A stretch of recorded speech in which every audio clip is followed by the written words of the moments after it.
So obviously the Epstein Files were teased, what was it, yesterday by AG Pam Bondi. She said, we will be releasing them. And then she said, hopefully tomorrow. And it was like, wait, what? Hopefully tomorrow. What are you talking about? And so we had this day where everyone was waiting on pins and needles for the Epstein Files to be released. And it was unclear, are these the flight logs? Are these his contacts? Is this the unredacted, files from his court cases? What exactly is going on here? And so we had all of these, I guess the new media, you would call them, who went to the White House, and they were all given these binders with Epstein Files Phase 1 distributed to them. And now we did have our very own Jason Buttrill, who went through what was purportedly released and said there's really nothing of substance that was released because as we navigate through this conversation, it is my personal opinion, we'll get into this, it is my personal opinion that the deep state is still working very hard to keep the important things from Kash Patel, Pam Bondi, and the like. And so I want to go through some of this with you guys, but as we go through some of what we have now, I just want to read you Florida Congresswoman Ana Paulina Luna's tweet here. She's the head of the Declassification Task Force. And she says, after the release of this information, she says, I nor the task force were given or reviewed the Epstein documents being released today. A New York Post story just revealed that the documents will simply be Epstein's phone book. This is not what we or the American people asked for, and a complete disappointment. Get us the information that we asked for. And so from what we know, from what we have seen of this release, we have, an account of one of the victims, allegedly. It says, to victim, go ahead, what happened? Victim, on one occasion, the last time I went there, he engaged in intercourse. To victim, okay, how old were you then? Victim said it was the day before my 18th birthday. And then, Attorney General Pam Bondi, we saw last night, after she said that she would be releasing the Epstein files, she said that the FBI is currently hiding more files from Kash Patel, from everyone, and that the FBI field office in New York is in possession of thousands of pages of documents related to the investigation and indictment of Jeffrey Epstein. She said, despite my repeated requests, the FBI never disclosed the existence of those files. She tells Kash Patel in her letter, when you and I spoke yesterday, you were just as surprised as I to learn this new information. By 8 a.m. tomorrow, February 28th, the FBI will deliver the full and complete Epstein files to my office, including all records, documents, audio and video recordings, and materials related to Jeffrey Epstein and his clients, regardless of how such information was obtained. I am also directing you to conduct an immediate investigation into why my order to the FBI was not followed. Now, despite the strong way that she worded this letter, I just want to make it clear, this is very obvious that Kash Patel and Pam Bondi are on the same side here. They all are after the same goal. Kash Patel has not been trying to withhold anything from her. He just got in and he's like, I'm here to help you. Kash Patel obviously has made it very clear that he wants the Epstein files to be released. And so you have to imagine that he will be working hard to follow this order. The problem is there are many people in between Kash Patel and the files. And we have no idea, as we pointed out many times on this show, the election concluded in November, the beginning of November.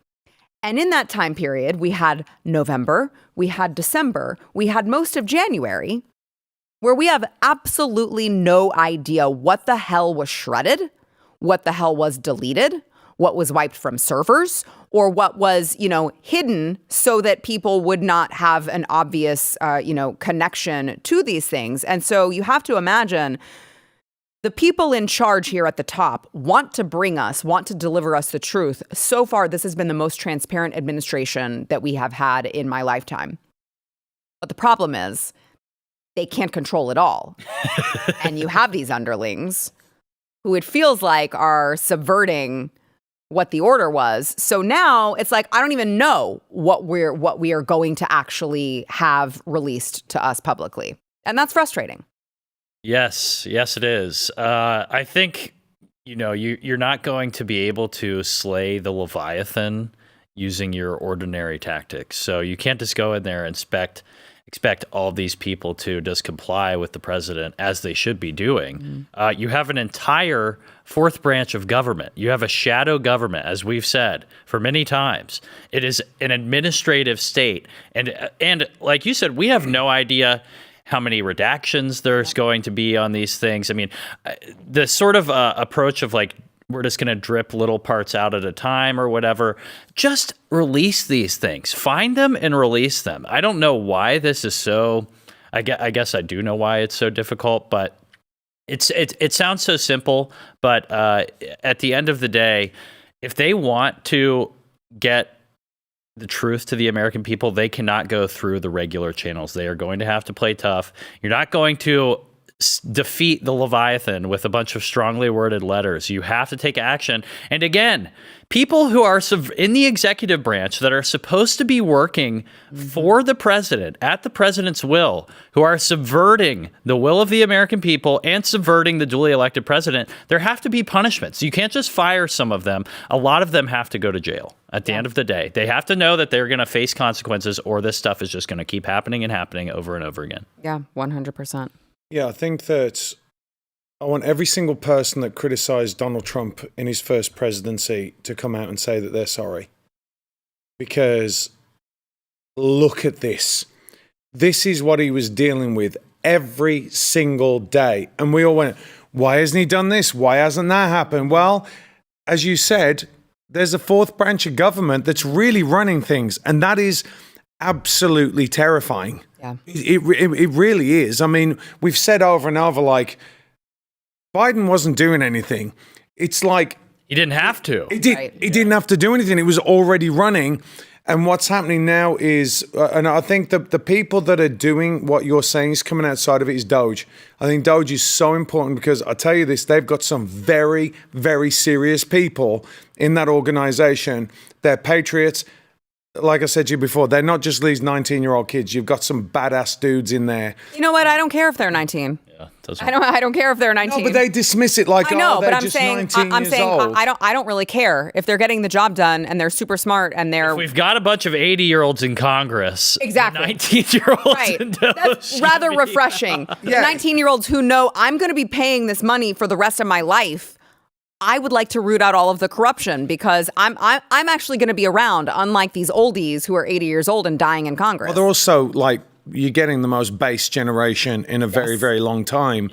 And Logan. So what I'm saying is that they're working with people that have been there, that have done it, that have taken down foreign governments, that are actually coming in and looking at our own government.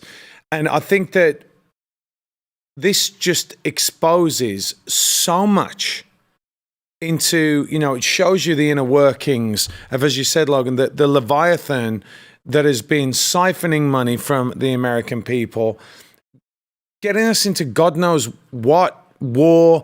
We don't know whether the stuff that the intel now, I mean, do you trust the FBI? Do you trust the CIA now? I mean, I'd like to trust it more under Kash Patel, but they haven't had a chance to shake things out yet, so no. It's going to take a long time. Yeah. And here's the thing. Right now, let me just ask you this question because I was thinking about this today. How are you going to feel if you are an American patriot and you get audited this year? You get audited. How am I going to feel about paying taxes this year? That's what I'm saying. At all. Yeah, after all of what's been revealed. I know. Like, are you going to get a fair shake? You're still not going to get a fair shake. Like, this is how bad it is. We have almost two different countries going on in the United States. And I don't think people truly understand. I mean, they've been running up the debt.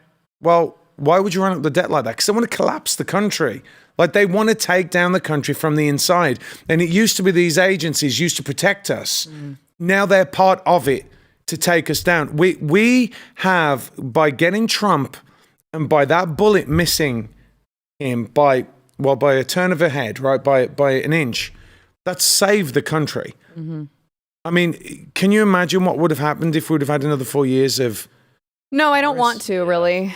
I don't think so. I had 4 years of darkness, and as my parents who watch the show every day, Hi, Mom and Dad, as my parents have noted. They're like, Sarah just seems happy again. I'm like, well, yeah, because my kids, I think, have a future now that Donald Trump actually won the election. I was not so sure if Joe Biden, Kamala Harris had won. There wouldn't have been a future for them. It doesn't feel like it. It certainly doesn't feel like it. I mean, especially when you look at, and I want to play this clip from Marsha Blackburn here in a second, but to your point, especially when you look at, I know the Democrats want to hammer Donald Trump on eggs.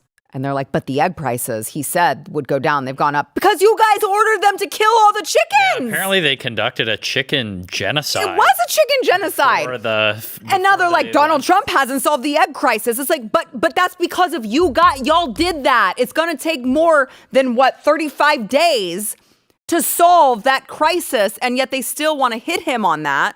And it's like, this stuff is not going to happen overnight. You guys have created just detrimental things that have happened to this country. It's going to take a lot more than that, and we're seeing that happen even within the ranks of the FBI. If you like this clip and you want to see the full episode, click here. And if you want to subscribe to the channel, come on, you know you do. Click here.